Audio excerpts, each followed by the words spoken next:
Hello everyone, কেমন আছেন সবাই? তো চলে এসেছি নতুন একটা রেসিপি নিয়ে।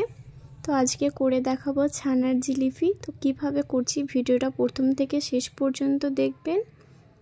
তো এখানে আমি ছানা নিয়েছি, তো আপনারা চাইলে দুধ কেটেও ছানা তৈরি করে নিতে পারেন।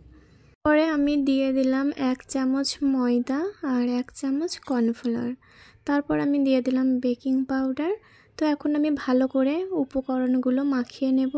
তো এই মাখানোটা যতটা সময় নিয়ে করবেন ততটা বেশি ভালো হবে। তো আমি 10 মিনিটের মতো ভালো করে মাখিয়ে নিয়েছি, আর আমি কিভাবে মেখে নিয়েছি সেটাও আপনারা দেখবেন।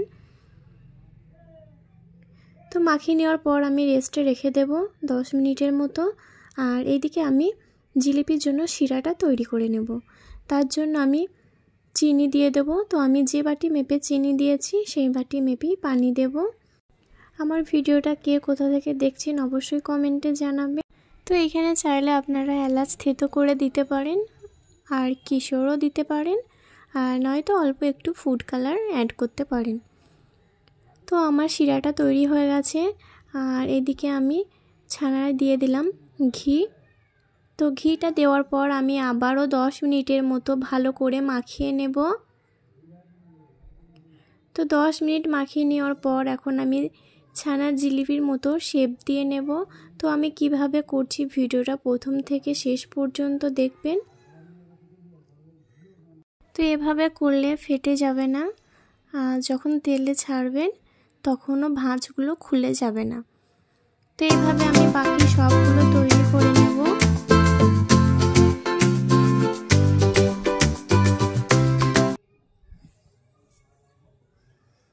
তো আমার সবগুলো তৈরি করে নেওয়া হয়ে গেছে, আর এইদিকে আমি তেল গরম করতে দিয়ে দিয়েছি। তো আমার তেলটা গরম হয়ে গেছে। তো এখন আমি এক এক করে সব জিলিপিগুলো দিয়ে দেব, আর লো ফ্লেমে ভেজে নেওয়ার চেষ্টা করবেন, নয়তো ভিতরে কাঁচা থেকে যাবে। আর বেশি লাল করে ভেজে নেওয়ার দরকার নেই, যখন শিরায় দেবেন তখন এমনিতেই লাল হয়ে যাবে। তো আমার ভেজে নেওয়া হয়ে গেছে, এখন আমি তুলে শিরায় দিয়ে দেব। আর শিরাটা আমার এখনও হালকা গরম আছে। শিরায় দেওয়ার সাথে সাথে কতটা ফুলে গেছে সেটা আপনারা দেখে বুঝতেই পারছেন। আর এভাবে আমি উল্টে পাল্টে দেব যাতে ভিতর পর্যন্ত শিরাটা পৌঁছে যায়।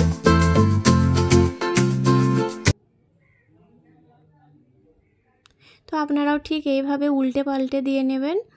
আর এইটা আমি আধ ঘন্টার জন্য এই শিরাতে রেখে দেব যাতে ভিতর পর্যন্ত রসটা পৌঁছে যায়। আধ ঘন্টা পর আমি আপনাদেরকে দেখাবো যে জিলিপিগুলো কতটা ফুলে গেছে। তো আপনারা দেখেই বুঝতে পারছেন যে কতটা রসালো হয়েছে।